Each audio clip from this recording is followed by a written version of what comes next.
வணக்கம் நண்பர்களே. இன்றைக்குமே நான் சேம் டாபிக் பற்றி தான் பேசலான் இருக்கேன். அது என்னென்னா positive thinking and negative thinking. ஒரு மனுஷனுக்கு நெகட்டிவ் திங்கிங் வராமல் இருக்கிறதுக்கு என்னெல்லாம் பண்ணலாம் அப்படின்ட்டு சொல்கிறேன். ஸோ நம்ம லைஃப்பில் என்ன நடந்தாலுமே எல்லாம் நன்மைக்கே அப்படின்ற மைண்ட் செட்டுக்கு வாங்க. எப்போவுமே என்னால் முடியும் அப்படின்ட்டு நினச்சிக்கோங்க. அதே போல் நமக்கு ஏதாச்சும் ஒரு இஷ்யூ அப்படின்னா தேவையில்லாமல் கவலைப்படாதீங்க. அதுக்கு பதில் கடவுள்கிட்ட ஒப்படைச்சிருங்க, அவர் பார்த்துப்பார். அப்புறம் நம்ம லைஃப்பில் நம்மளை கஷ்டப்படுத்துகிற மாதிரி யாராச்சும் நடந்துக்கிட்டாங்க அப்படின்னா அவங்கக்கிட்ட போய் சண்டை போடாதீங்க. பதிலுக்கு அவங்கக்கிட்ட பேசுகிறதே நிறுத்திக்கோங்க. ஸோ இதனால் உங்கள் மனசு லேசாகும். தேவையில்லாத திங்கிங்ஸ்லாம் உங்களுக்கு வராது. ஓகே, நம்மளை ஹர்ட் பண்ணிட்டாங்க, அதுக்காக போய் நான் சண்டை போடுறேன், எப்படி அவங்க அந்த மாதிரி நடந்துக்கலாம் அப்படின்னு நீங்கள் பண்ணீங்க அப்படின்னா உங்கள் மைண்டு தான் அங்கே அப்செட் ஆகும். விட்டுருங்க. சரி, பேசிட்டாங்களா, ஓகே அப்படின்ற மைண்ட் செட்டுக்கு நீங்கள் வந்துட்டீங்க அப்படின்னா இது தேவையில்லாத மன கஷ்டம் உங்களுக்கு இருக்காது.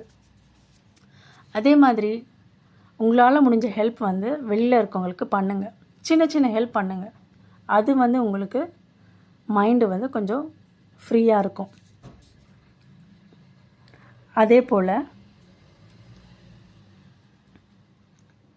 ஒரு சின்ன சின்ன விஷயத்துக்காகலாம் கவலைப்பட்டுட்ருக்காதீங்க. சரி, என்னடா இது, நமக்கு மட்டும் தான் அது மாதிரிலாம் ஆகுதா அப்படின்ற மாதிரிலாம் யோசிக்காதீங்க. கவலைப்படுறதுக்கு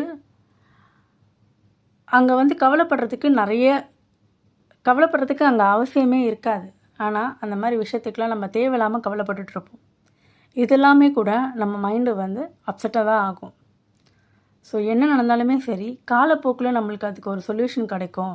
நம்ம இதை பற்றி யோசிக்க வேணாம், நம்ம வேலை என்னமோ அதை மட்டும் நம்ம பார்ப்போம் அப்படின்ற மைண்ட் செட்டுக்கு நம்ம வந்துட்டோம் அப்படின்னா என்ன நடந்தாலுமே சரி, ஒரு சின்ன சின்ன விஷயம் நடந்தாலுமே சரி, அது போக போக அதுக்கு நமக்கு ஒரு சொல்யூஷன் கிடைக்கும்.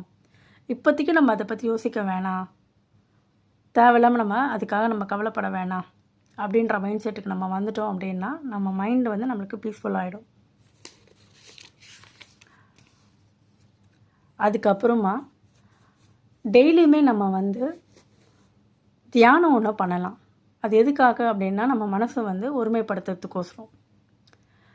தியானம் பண்ணுறது நிறைய பேருக்கு தெரியாது, ஈவன் எனக்குமே தெரியாது. பட் எனக்கு தெரிஞ்ச விஷயத்த நான் சொல்கிறேன். நம்ம வீட்டில் சாமி அறைன்னு சொல்லிட்டு ஒன்று இருக்கும். அது நல்லா க்ளீன் பண்ணி வச்சுக்கோங்க. அதில் உங்களுக்கு எந்த கடவுள் ரொம்ப பிடிக்குமோ அந்த கடவுளோட ஃபோட்டோவை பார்த்துட்டே இருங்க. உங்களுக்கு மைண்ட் டிஸ்ட்ராக்ஷன், தேவையில்லாத திங்கிங் ஏதாச்சும் வரும். ஒரு டெய்லி 10 நிமிஷம் பண்ணுங்கள். காலையில் ஏஞ்சோடனே ஒரு 10 நிமிஷம், ரொம்ப நேரம்லாம் இல்லை, 10 நிமிஷம் மட்டும் பண்ணுங்கள். அந்த சாமியோட ஃபோட்டோவை நீங்கள் பார்த்துட்டே இருங்க. மைண்ட் டிஸ்ட்ராக்ஷன்ஸ் வரும். அப்படி வந்துச்சு அப்படின்னாலும் கூட, இல்லை நான் கடவுளை மட்டும்தான் பார்ப்பேன் அப்படின்னு நீங்கள் பார்த்துட்டே இருந்தீங்கன்னா ஒரு 10 நிமிஷம் பார்த்தீங்க அப்படின்னா உங்களுக்கு மைண்டு கொஞ்சம் ரிலாக்ஸேஷனாக இருக்கும். ஸோ இதுவுமே நீங்கள் கொஞ்சம் ட்ரை பண்ணுங்கள்.